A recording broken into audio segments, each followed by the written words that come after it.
et Joie, une émission de la fraternité de Tibériade. Mathieu et Jean-Michel vous parlent du chemin de lumière. Entrez avec eux dans la joie pascale.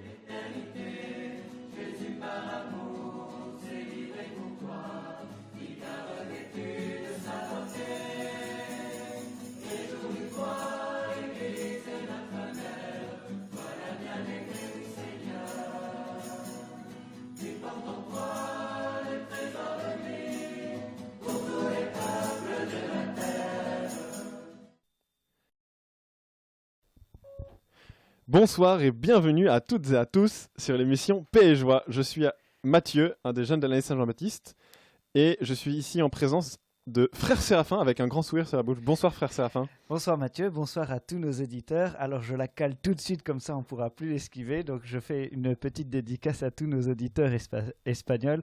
Un grand saludos a todos nuestros escuchadores de España. Ok. Voilà, c'était la petite dédicace pour se mettre dans Bonjour à l'ambiance. tous nos auditeurs espagnols, italiens, il y en a même en Amérique du Sud ou Amérique centrale, je ne sais plus. Et enfin, il y en a partout quoi. On a la chance d'avoir encore Frère Joachim en régie ce soir pour le plaisir de vos yeux et de vos oreilles. Ce soir, le sujet de l'émission, c'est la 8e station du chemin de lumière, et c'est la Pentecôte. Donc là, je vais donner les références pour que vous puissiez suivre un peu dans la Bible. Donc c'est dans le Nouveau Testament, dans les Actes des Apôtres, au chapitre 2, du verset 1 à 13. Voilà. Frère Séraphin, Mathieu. est-ce que tu peux nous raconter ce récit de la Pentecôte et nous dire un peu qu'est-ce qui se passe? Ok, donc j'imagine que nos auditeurs sont en train de chercher dans leur Bible. Donc je vous fais une petite avancée pour que vous puissiez continuer à chercher tout en écoutant déjà de quoi il s'agit. Donc le jour de la Pentecôte, donc les apôtres sont rassemblés en un même lieu et tout à coup tombe du ciel comme un grand vent. Le bruit d'un grand vent, un grand coup de vent violent et des langues qui se mettent à apparaître sur la tête de chacun, qu'on eût dit des langues de feu. Et puis, à partir de ce moment-là, les apôtres qui sont alors réunis vont commencer à parler dans toutes les langues. Et toutes les personnes présentes à Jérusalem à ce moment-là vont les comprendre, chacun dans sa propre langue. C'est pour ça qu'on a commencé avec une dédicace espagnole, ça nous mettait déjà dans le bain. Dans l'ambiance, ouais. Et donc, une première question, moi j'ai fait un peu des recherches, et le jour de la Pentecôte étant arrivé, moi je trouvais ça étonnant, je me dis, mais à l'époque, ça existait déjà la Pentecôte. Donc ça veut dire que c'était déjà une fête bien avant les premiers chrétiens. Et donc c'est pas qu'une fête chrétienne. Mais alors, la Pentecôte, c'est quoi au départ? Donc la Pentecôte, initialement, c'est pas une fête chrétienne, c'est une fête juive. Et donc dans le judaïsme, cette fête s'appelle Shavuot. Et donc, en fait, c'est la fête qui termine la semaine de semaine. Donc, 7 semaines après Pâques, il y a cette grande fête qu'on appelle aussi plus simplement la fête des semaines. Et donc, qui vient clôturer ces 7 semaines entre Pâques et la Pentecôte. Puis, c'était aussi le début. À partir de cette date-là, en fait, les Juifs pouvaient venir au temple offrir les prémices de leur bétail ou de leur récolte. Alors, moi aussi, j'ai bien étudié et donc je me suis fait aussi un petit parallèle. J'ai été un peu chercher dans un peu la spiritualité juive aussi, ce que représente Pâques et la Pentecôte. Et en fait, c'est très intéressant parce que ça peut nous dire aussi à nous quelque chose aujourd'hui. Donc, pour les Juifs, Pâques, c'est un peu la libération physique, c'est la sortie du peuple d'Israël, sortie d'Égypte, quoi. Donc passage par la mer Rouge. Ça, c'est ce que commémore Pâques. Et à la Pentecôte, on commémore le don de la Torah. Et pour les Juifs, ils disent souvent que c'est comme la libération spirituelle qui vient derrière. Et peut-être que pour nous, on peut relire aussi nos événements chrétiens de Pâques et de Pentecôte avec cette lumière du judaïsme, en se disant que peut-être que Pâques, ça vient aussi nous libérer peut-être physiquement de la mort quelque part, pas de la mort par laquelle on devra tous passer, mais on croit quand même à la résurrection des morts, à la résurrection de la chair. Donc voilà, on a la libération de la mort. La mort est ce passage étroit, cette mer rouge que l'on va traverser. Et puis, Pentecôte, c'est le don de l'Esprit Saint où justement on reçoit la loi nouvelle, la loi de l'Esprit, et on vit ainsi non plus au souffle de la loi, mais au souffle de l'Esprit. Et donc, les apôtres se réunissent pour prier, je pense, Oui. pour fêter la Pentecôte, ensemble. Ils ne demandent pas grand-chose, en tout cas frère Luc. Saint Luc, dans son livre des Actes des Apôtres, ne nous précise pas ce qu'ils disent, mais pourtant, l'Esprit Saint descend sur eux. Il descend sur eux sous la forme d'un bruit de vent violent et d'une flamme qui, il faut préciser, parce que c'est assez important, c'est sous forme de langue de feu. Ces signes dont parle le texte, ça a quoi comme signification un peu symbolique? C'est des signes, quand on a un peu de culture biblique, c'est des signes qu'on retrouve en fait tout au long de la Bible. Déjà, le vent violent, on le retrouve à la toute première page et même au tout premier verset de la Bible, donc en Genèse 1, au moment de la création. On a le souffle de Dieu agiter la surface des eaux. Donc on a comme d'autres traductions le vent de Dieu planer sur les eaux. Donc on a ce vent. On retrouve aussi ce vent à un passage qui m'est cher, c'est la rencontre de Dieu et d'Élie à l'Horeb. Alors là, c'est plus un vent violent, mais c'est un fin silence ténu. Donc c'est pas grand-chose, mais c'est un léger zéphyr quand même. Et puis, la flamme aussi, c'est quelque chose qu'on retrouve un peu partout. Et pour reprendre les images dont je parlais tout à l'heure avec le judaïsme, justement au moment du don de la Torah, mais Moïse est sur la montagne.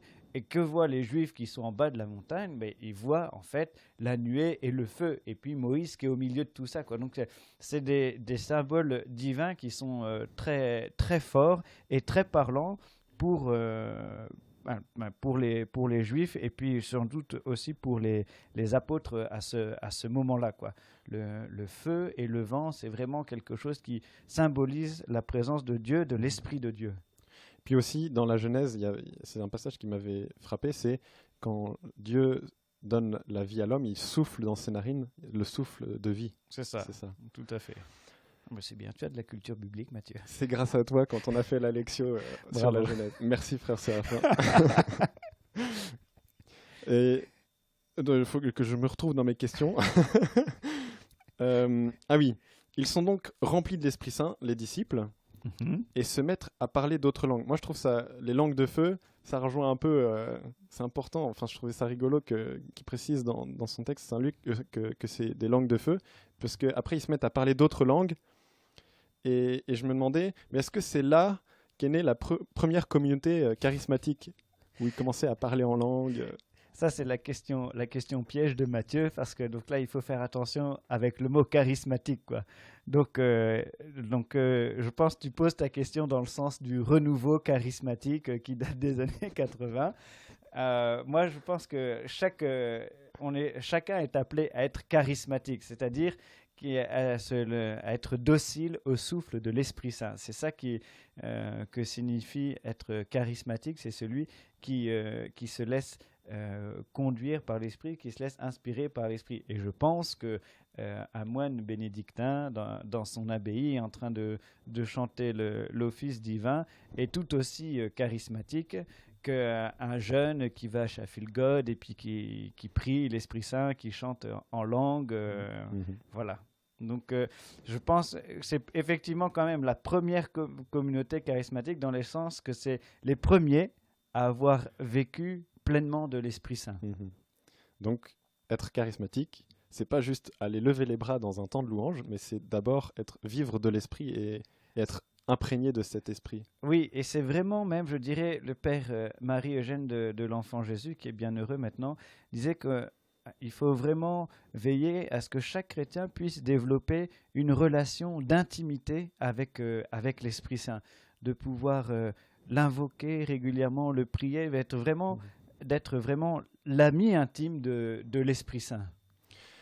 Et puis moi, de mon expérience, parfois quand j'allais à des temps de prière charismatique, quand c'était les premières fois, je me demandais un peu où j'étais, et je trouvais ça un peu bizarre, mais c'est pareil dans l'épisode qu'on est en train de lire, parce que les habitants de Jérusalem aussi, ils trouvent ça, ils sont étonnés, ils savent pas trop ce qui se passe, et je me demande qu'est-ce qui a été si bouleversant pour ces habitants de Jérusalem. Et donc c'est vrai, hein, donc on lit donc dans le récit de la Pentecôte que voilà, ces hommes, au verset 7, ces hommes qui parlent ne sont-ils pas tous galiléens? Comment se fait-il alors que chacun de nous les entende dans son propre idiome? Et puis un peu plus loin dans le discours de Saint Pierre, donc Saint Pierre dit non, mais ces gens ne sont pas pleins de vin doux, il n'est que 9 heures, c'est la 3e heure du jour, c'est au verset 15 du chapitre 2 dans les Actes. Donc effectivement, il y a quelque chose de surprenant, on a l'impression que les apôtres sont saouls, et puis en fait non, il y a quelque chose de plus. Et ce quelque chose de plus, moi j'étais pas là à la Pentecôte quand ça est arrivé, mais je pense qu'il y avait comme quelque chose de différent, quelque chose qui les a marqués, mais vraiment profondément. C'est-à-dire que au début, on avait quand même des apôtres qui étaient là dans leur petit cénacle, qui étaient un peu enfermés et apeurés et qui avaient peur vraiment des autres et des Juifs et d'être arrêtés et mis à mort comme Jésus. Et on passe là tout d'un coup à un Pierre qui est vraiment plein de feu.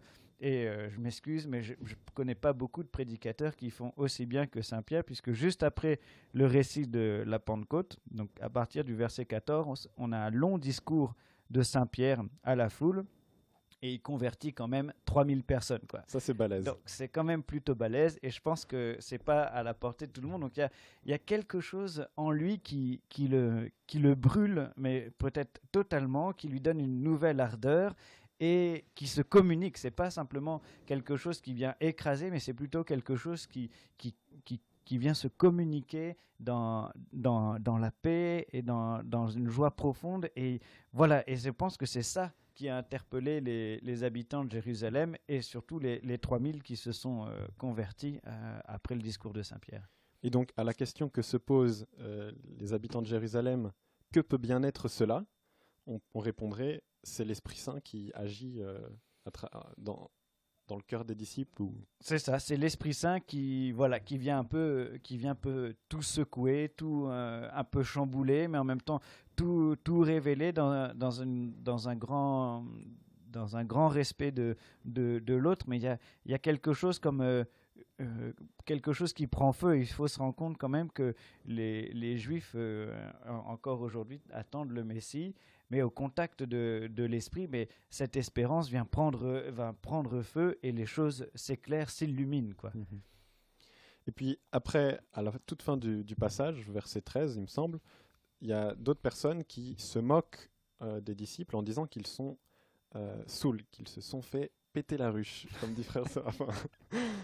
Frère Marc, dans la méditation du chemin de lumière, répond à cette phrase par l'idée de l'ivresse de l'Esprit Saint. Moi, je voulais te demander, je sais que tu n'es pas frère Marc, mais c'est quoi cette ivresse de l'Esprit Saint d'après toi? Oui, l'ivresse de l'Esprit Saint, ça c'est une bonne question. Il faudrait peut-être plutôt la poser à frère Marc, ça c'est sûr.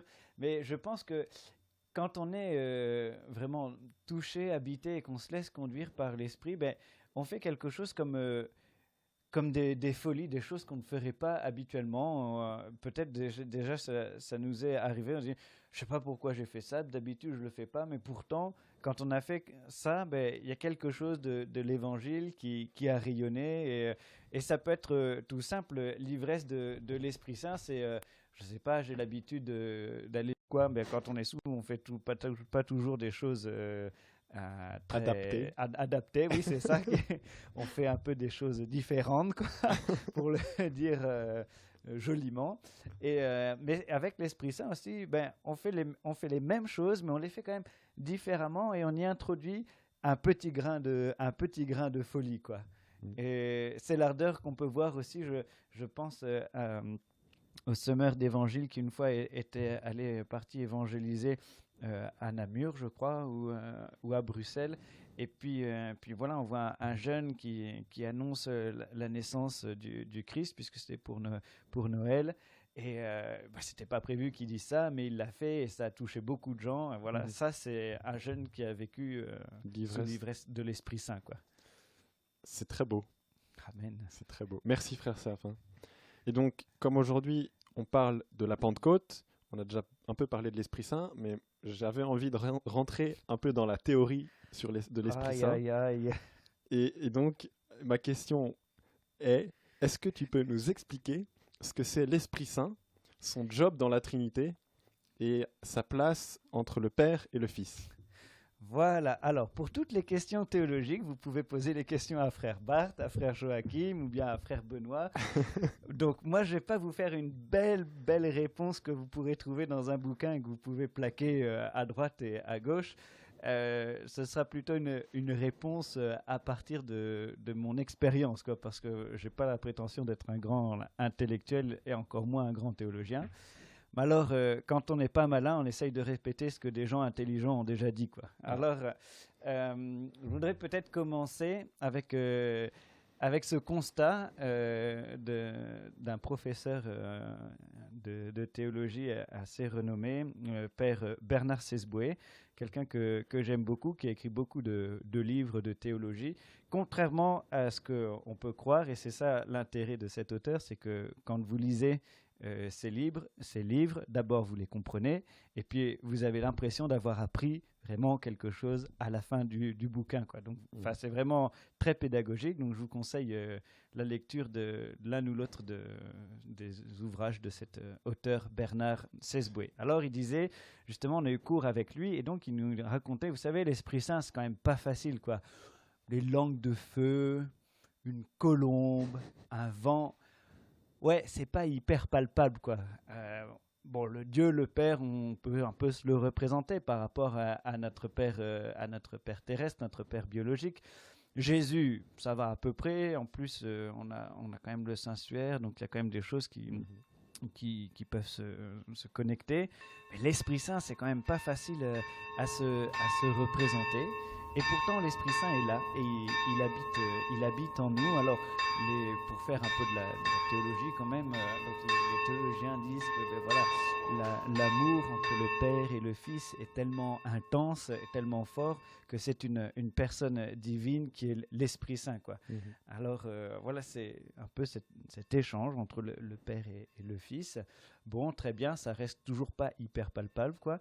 Mais peut-être ce qui est plus beau et ce qui est le plus important avec l'Esprit Saint, c'est qu'en fait, c'est lui qui nous a été envoyé. Et comme dit saint Paul, on est temple de l'Esprit. Donc c'est lui qui habite en nous. Et en fait, par sa présence en nous, c'est Dieu qui vient habiter en nous. Et donc, il vient quelque part mettre en contact au fond de notre âme voilà, ce que l'on est, notre humanité, et puis en même temps aussi ce que l'on est appelé à devenir, cette part de divinité que Dieu veut nous communiquer aussi. Et donc il vient faire voilà, ce point de jonction comme ça. C'est pas facile à dire, hein, mais c'est vraiment une expérience qu'il faut essayer de toucher, de voir voilà, l'Esprit Saint qui est là à l'œuvre dans nos vies et qui habite en nous, quoi. Et je me demande alors, mais je pense que la réponse est assez claire, est-ce que je peux avoir une relation personnelle avec l'Esprit ? of course, c'est la base, quoi. Pardon, bien sûr, c'est la base. Il faut vraiment, je le disais tout à l'heure en citant le Père Marie-Eugène de l'Enfant Jésus qui disait qu'il faut être des amis intimes de l'Esprit Saint. Il faut avoir une relation intime à l'Esprit Saint. Il y a 2 grandes prières que dans la tradition de l'Église à l'Esprit Saint, vient Esprit Créateur, Veni Creator, et puis Veni Sancte Spiritus, vient Esprit Saint, sont les 2 grandes prières, disons, officielles de l'Église, mais il faut surtout l'invoquer le plus souvent et le plus régulièrement possible. Simplement l'invoquer en disant « Viens Esprit Saint », mais ça nous rappelle en fait qu'il est là en nous et qu'il n'a qu'une envie, c'est de se manifester en nous, de jaillir en nous. Et donc il faut vraiment l'invoquer régulièrement, plusieurs fois par jour. C'est vraiment, à mon avis, la base aussi de notre vie chrétienne. Et dans le livre d'Isaïe, on parle de don de l'esprit. Et dans Saint Paul aux Galates, on parle de fruit de l'esprit. Voilà. C'est quoi la différence? Donc après le rayon théologique, nous ouvrons le rayon exégétique. Je me suis tapé la meilleure station, je pense. Donc, les dons et les fruits, c'est un peu compliqué à expliquer, mais pour démêler les choses simplement, on pourrait faire une analogie, la même chose entre la graine et le fruit. Les dons de l'Esprit Saint, c'est ce que l'Esprit Saint me donne. Comme une graine, et puis que j'accueille et que si je laisse grandir et que j'aide à s'épanouir, qui va porter du fruit, qui va porter des fruits. Alors, on dit improprement, on parle des fruits de l'Esprit Saint. En fait, quand on regarde dans le texte, vous pouvez aller lire, maintenant il faut tourner les pages de votre Bible, en Galates 5, 22, on parle du fruit, le fruit de l'Esprit Saint et puis là on en cite 9, quoi. Alors, c'est un peu bizarre, mais peut-être que ça représente, c'est toujours le même fruit, mais avec des facettes différentes, quoi. Comme un diamant, c'est toujours le même diamant, mais qui a des facettes différentes en fonction de comment il a été taillé. Et donc, on va citer les 9 fruits de l'Esprit Saint. Moi, si tu veux, je peux les citer. Ah oui, moi je les ai aussi. Amour, joie, paix, patience, bonté, bienveillance, fidélité, douceur et maîtrise de soi. Alors ma question, c'était quel est le fruit de l'Esprit Saint par excellence? Oui. Donc c'est exactement ce que je viens de dire. Je pense que c'est une erreur de dire c'est quel le meilleur, celui qu'il faut absolument avoir, etc. C'est le fruit de l'Esprit Saint. Il n'y en a qu'un seul. Il n'y en a qu'un seul, quoi. Et donc je pense que c'est l'Esprit Saint qu'il faut avoir, et les fruits qu'il nous fait porter, voilà, c'est sa présence, et peut-être même en fait, c'est vrai que Saint Paul parle de la charité qui est la plus grande des vertus. On retrouve l'amour donc aussi dans la liste des dons de l'Esprit Saint, des fruits de l'Esprit Saint, pardon. Voilà, le plus grand, je ne sais pas le calculer, le plus grand, c'est d'avoir l'Esprit Saint, quoi. C'est de vivre de l'Esprit Saint, et puis vous verrez bien ce que l'Esprit Saint vous donnera de produire, quoi. Et donc tout à l'heure j'avais une question, mais on a un peu répondu déjà. Comment je peux recevoir l'Esprit Saint? C'est simplement en l'invoquant, en disant viens Esprit Saint. Voilà, quand je dis viens Esprit Saint, l'Esprit Saint est là. De toute façon, depuis notre baptême et depuis notre confirmation, l'Esprit Saint habite en nous, quoi. Quand on dit viens Esprit Saint, c'est pas l'Esprit Saint qui tout d'un coup se dit tiens, je vais revenir là parce que ça fait longtemps que je suis pas venu. Non, ça nous rappelle qu'il est là, et ça nous aide à nous prendre conscience et à vivre à partir de lui, et de dire aussi à l'Esprit Saint ok, là je suis ouvert, donc je suis réceptif, donc tu peux me parler, quoi, parce que je suis attentif à ta présence et j'essaye de vivre à partir de toi. Mais c'est aussi important, tu as parlé du baptême et de la confirmation, les sacrements pour cette venue de l'Esprit Saint, ils sont importants. C'est ça. Donc, dans les sacrements, donc spécialement la confirmation, c'est vraiment le sacrement de l'initiation chrétienne qui nous fait quelque part recevoir l'Esprit Saint, où vraiment pas on le reçoit, mais on l'aide à travers ce sacrement à se déployer pleinement dans notre être et dans notre vie chrétienne. Mathieu est en train de stresser parce qu'il se dit on va bientôt avoir les complis et on n'est pas à la moitié de l'interview, quoi. Exactement. C'est dommage, on n'a plus le temps de poser la dernière question, mais ce que je vais proposer aux auditeurs, c'est moi je voulais poser des questions sur Saint Séraphin à Frère Séraphin parce que c'est son saint patron. Mais donc ce que je peux vous proposer, c'est que moi j'avais comme question pour Frère Séraphin, de nous parler un peu de la rencontre de Saint Séraphin avec Motovilov. Donc pour nos auditeurs, si vous voulez entendre et préparer un peu une interview qui viendra la semaine prochaine, vous pouvez déjà essayer de chercher sur Internet ce petit dialogue. Je pense qu'on doit pouvoir le trouver Très facilement. Ouais. assez facilement. Et comme ça, vous aurez une petite bande-annonce de l'émission. Je ne sais pas, début de la semaine prochaine, je pense mardi ou mercredi. Je ne sais plus exactement. Du coup, c'est la fin de cette émission. Merci beaucoup, Frère Séraphin, pour toutes tes réponses. C'est vrai, on a toujours envie de parler beaucoup plus longtemps, mais on ne peut pas. L'émission suivante, ce sera demain à 20h30 sur la station 9 du Chemin de Lumière. Ce sera sur la première communauté. Et ce sera, si mes souvenirs sont bons, Jean-Michel et Frère François. Tout de suite, on va voir les complis là dans très peu de minutes. Et à 21h. Et puis demain, on continue la diffusion des offices comme d'habitude. À 7h30 les laudes, à midi l'office du milieu du jour et à 17h la messe et l'émission à 20h30. Voilà. Merci à tous pour votre écoute. Merci Frère Séraphin et bonne soirée. Merci à vous, merci à Mathieu et puis bon courage pour la fin du confinement. Merci Frère Séraphin. En grande communion.